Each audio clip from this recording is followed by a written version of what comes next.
Olá pessoal, eu sou Clã Thaís do canal Historiando a Verdade. Antes de começar, deixa o like, porque o like é muito importante para a acessão do conteúdo à plataforma do YouTube. E hoje eu vou fazer uma análise entre marxismo e liberalismo, neoliberalismo e as suas contradições, né, filosóficas, né, em relação aos dois pontos de vista antagônicos, tá?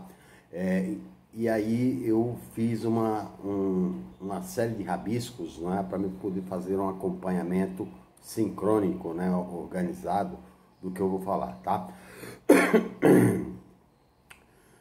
Tudo começa com Rousseau. Jean-Jacques Rousseau, o filósofo que prevê o contrato social, né? O contrato social, que é um contrato de bem-estar social, né? A sociedade não entraria em um contrato social se ela não tivesse benefícios, não é? Porque o homem vivia em estado de natureza, e no estado de natureza o homem, segundo Rousseau, era bom por natureza. Tá? Então, eles não iriam abrir mão para entrar num estado de bem-estar, né, num pacto, num contrato social, se eles não tivessem um estado de bem-estar social. Tá? E aí nasce, né, se constitui a formação política dos estados. Tá? Tanto que no princípio do século XX se viu na Europa a Belle Époque, né, a Bela Época. Né? Mesmo que esteja por trás aí a exploração, a invasão da África, o repartilhamento da África, que vai levar a Primeira e a Segunda Guerra Mundial, mas isso é um outro assunto para um outro vídeo, tá? Adam Smith, não é? Que é o político mais famoso do liberalismo, não é? Que era um professor de ética, ele está acompanhando o desenvolvimento do liberalismo econômico, a mutação, né, de um Estado baseado no poder da propriedade para um Estado baseado no poder do dinheiro. Tá caindo aí o feudalismo e está entrando, né, o capitalismo. Tá? E ele, né, vai dizer que toda queda de sistema, todo novo nascimento de um sistema, ele é duro, é um parto e o parto é duro, mas ele acredita que a mão invisível do mercado, com o tempo, irá equilibrar a situação entre burguesia e classe trabalhadora, tá?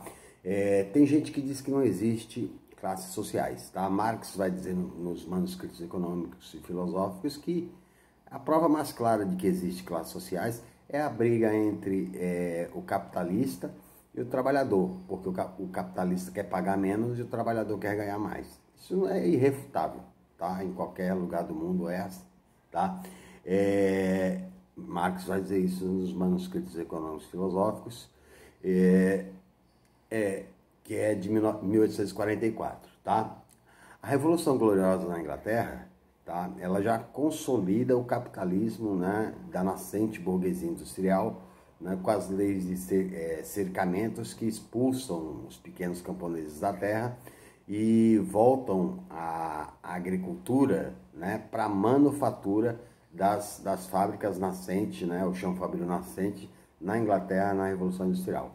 Então, com isso que já se cria a primeira reserva de mercado de desempregados. Tá? É um conceito que mais tarde eu vou explicar aqui no neoliberalismo, e Marx também vai dizer isso. Tá? Então vai se gerar uma reserva de desempregados que vão estar fugindo do campo e indo para as cidades, que dá a oportunidade da burguesia lucrar mais, como? Né? Reduzindo o salário pela reserva de mercado de desempregados. Tá?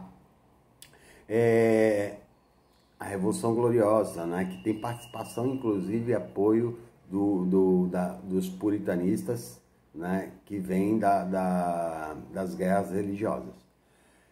A Revolução Francesa, né? A Revolução Francesa de 1789, ela vai ter sucesso, por quê? Primeiro pela fome, tá? Mas não significa que a fome, né, leva a classe trabalhadora à rebelião, tá? E mais na frente eu vou explicar o porquê. Mas a burguesia percebe que a classe mais pobre está revoltada com a situação. Por quê? Porque porque Luís XVI vive num tremendo luxo, enquanto o povo francês, que é 95% da população, 2,5% é o clero e 2,5% é a nobreza, né, estão passando muito bem, obrigado.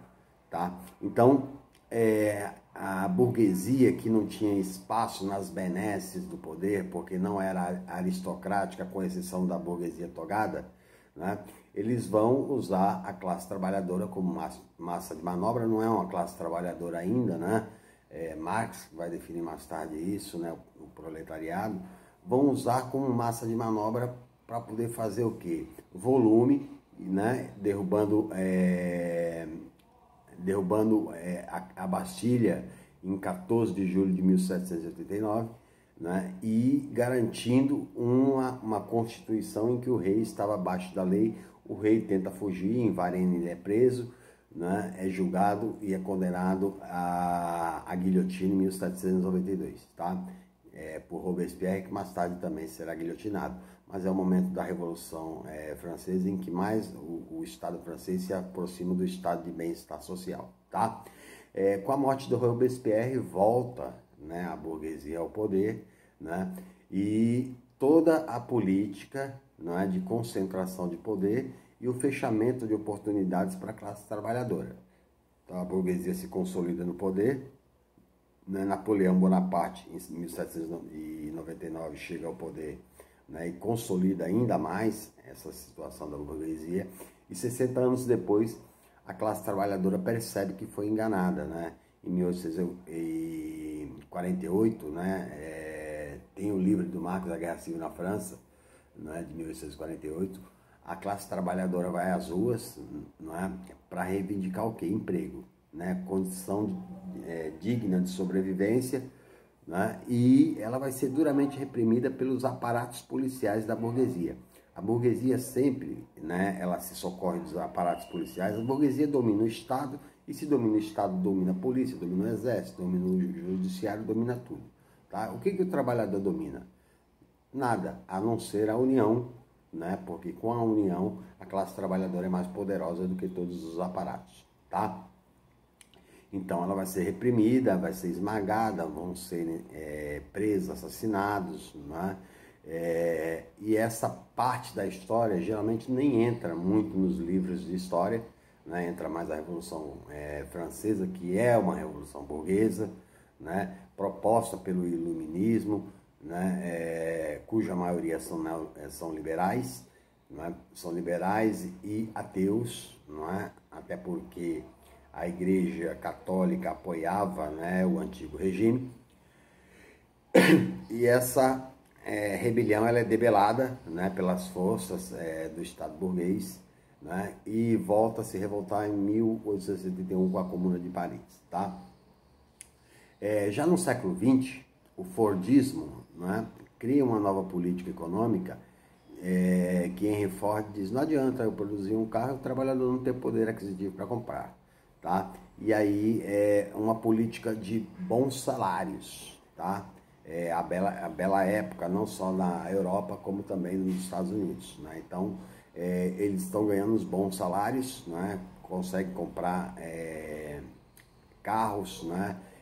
Todo mundo nos Estados Unidos vai ter o carro, se eu não me engano, chamado T-22, né? Um Calhambeque daquela época.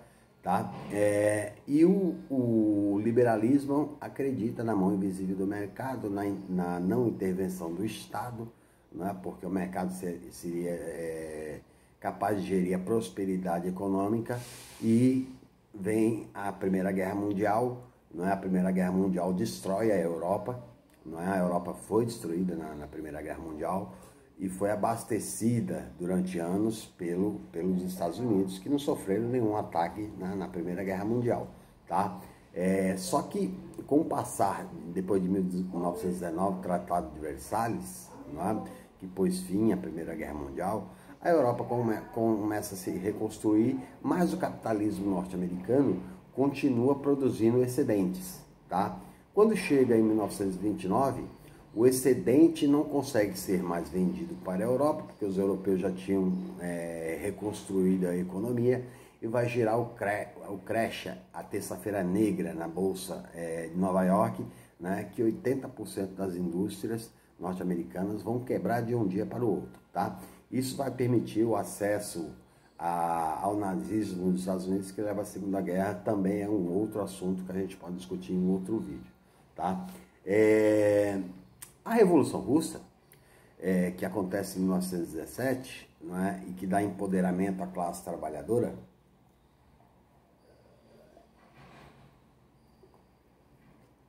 leva os europeus a se preocuparem, né, novamente, né, com o estado de bem-estar social. Por quê? Porque a Europa está ali, a Rússia tem uma parte europeia, os trabalhadores poderiam ter contato, e inclusive partidos comunistas foram espalhados por todo o continente europeu, inclusive chegando aqui ao Brasil. Os trabalhadores poderiam perceber que o sistema comunista privilegiava muito mais a classe trabalhadora do que aquele Estado. Então se cria um Estado de bem-estar social, né, uma rede de proteção social do Estado para a classe trabalhadora, tá? Então é um momento em que a classe trabalhadora está vivendo bem, tá? E isso vai perdurar até os anos 70 com a crise do capitalismo novamente, tá? E o neoliberalismo que havia nascido em 1930, né, com Hayek, com von Mises, né, von Mises que inclusive apoia o fascismo, né, em relação ao comunismo, por quê? Né? É abominante essa ideia e mais tarde também eu vou falar. Com a crise de 1970, Milton Friedman, da Escola de Chicago, vai ser percebido. A primeiro momento o neoliberalismo é deixado de lado, mas com a crise de 1970, Milton Friedman, da Escola de Chicago, é percebido e vai ganhar a atenção dos estados, né? Nos Estados Unidos, na Inglaterra, né? E qual é a acusação de Milton Friedman para a crise, né? A crise era resultado dos ganhos excessivos da classe trabalhadora, né? E do empoderamento do sindicalismo, né? Então ele propõe, por exemplo, medidas como, né, a criação de reserva de mercado de desempregado, que Marx já havia falado no Capital que havia essa necessidade até para se reduzir o poder econômico da classe trabalhadora, né? A destruição, com essa reserva de mercado de desempregados, os sindicatos se enfraquecem também, tá? E as políticas públicas da classe trabalhadora, elas deveriam ser reduzidas porque era muito ganho, né, para a classe trabalhadora, e o empresariado, né, reclamava da baixa lucratividade, embora vivessem muito bem, obrigado, tá? Então essa política vai começar a ser adotada quando? A partir da queda da União Soviética, tá? Um pouco antes começa, né, Pinochet foi o primeiro a adotar o Estado neoliberal, né, e aí muitos neoliberalistas dizem que o Chile era um exemplo de prosperidade pelo crescimento do PIB. O que é o PIB? A soma de todas as riquezas produzidas por um país em um ano, tá? Todo ano ele é medido, né?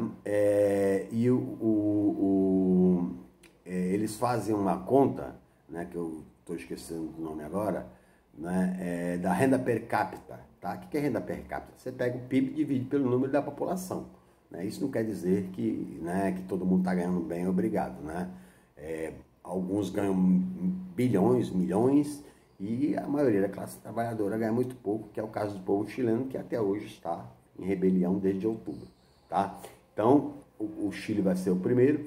Margaret Thatcher vai adotar o Estado neoliberal, né, com o destruimento do Estado de bem-estar social, né? Depois da queda do comunismo, fica mais fácil as propagações das ideias neoliberalistas, né?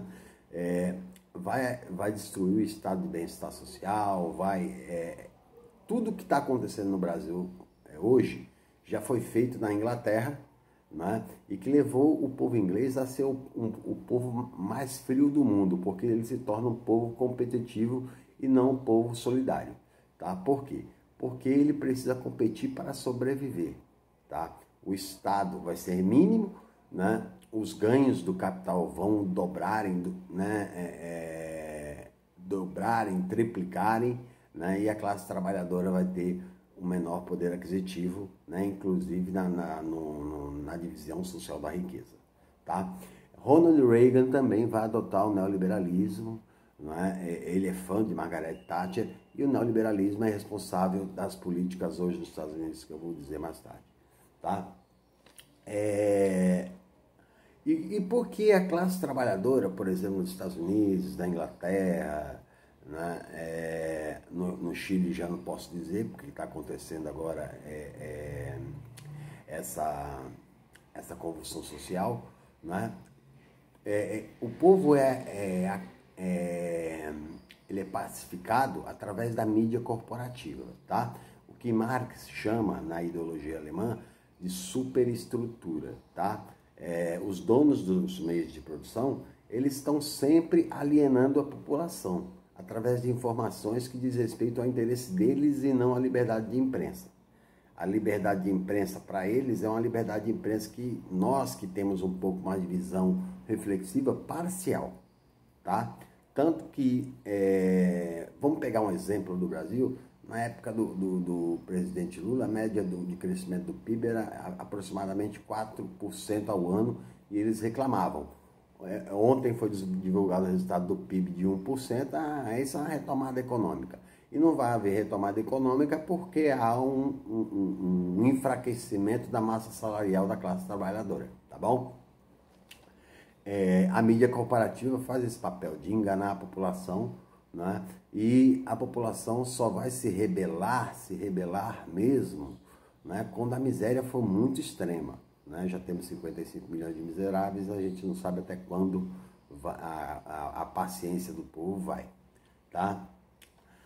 A burguesia, né, ela sempre, quando ela vê essas dificuldades econômicas, ela tende a apoiar o poder fascista, tá? Porque o poder fascista é um poder duro, é um poder propagado de mentiras, de fake news, né? Mas também é um poder que aparelha o Estado punitivo, tá? Michel Foucault vai dizer isso no livro Vigiar e Punir, aparelha o Estado punitivo. Então, o Estado fascista dá mais atenção aos aparelhos repressores do que à própria educação, que é uma forma de equilíbrio social. Tá? Só basta ver o pacote de combate ao crime do Sérgio Moro, o excludente de ilicitude, que dá licença para matar. Tá? E não punição do policial, mesmo que ele mate sem razão. Tá? Isso é uma política de extermínio de pobre em massa. Não é? O excludente de ilicitude. Por quê? Porque a burguesia, embora, né, participe de toda essa pobreza da classe trabalhadora, né, e acredite que a mídia consegue enganar por muito tempo, ela tem medo de uma convulsão social. Então ela mantém a população mais pobre calada através da repressão policial, a repressão do aparato de repressão do Estado.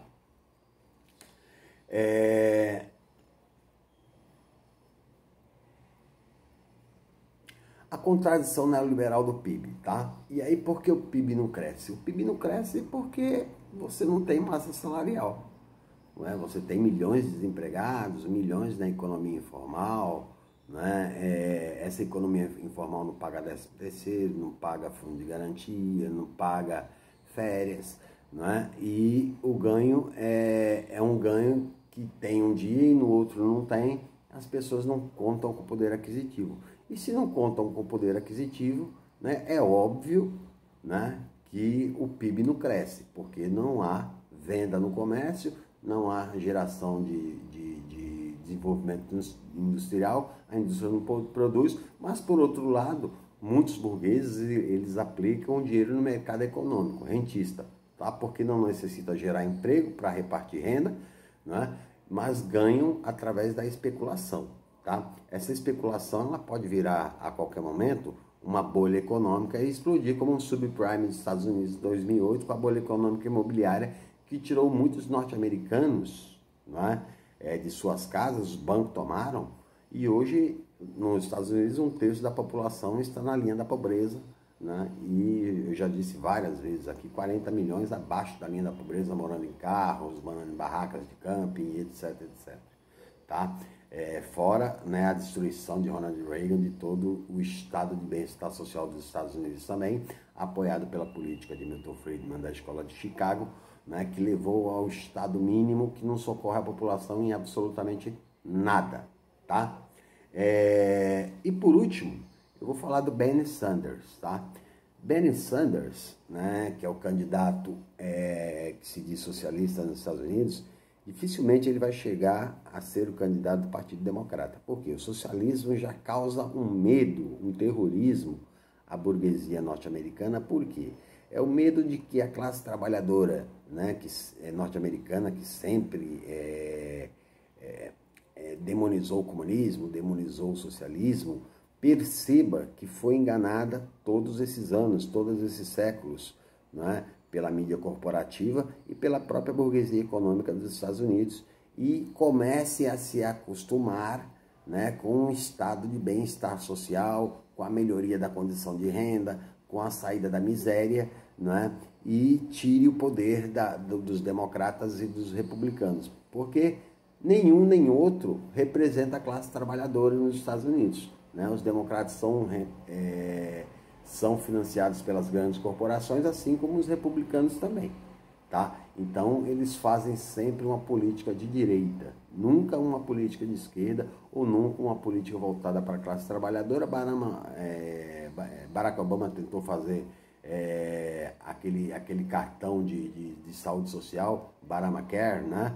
E que a burguesia foi radicalmente contra. Por quê? O pensamento neoliberal diz que o fracasso do homem não é um fracasso do Estado, é um fracasso do homem próprio, ele que não teve condições de subir na vida, né? Quando a gente sabe que na verdade não é isso. Para o capitalista ficar rico, né, uma grande massa da classe trabalhadora tem que ficar pobre, tá bom? Então Bernie Sanders dificilmente vai chegar. Por quê? Porque o medo das pessoas descobrirem que o socialismo não é esse demônio pintado há séculos pelos norte-americanos, né, chegue ao coração da classe trabalhadora, e que se acostumem com esse estado de bem-estar social, e que depois fica muito difícil a eleição de democratas de centro-direita, né, e de republicanos de direita, conservadores, né, que sempre manteram a política pseudo-democrática nos Estados Unidos nas mãos.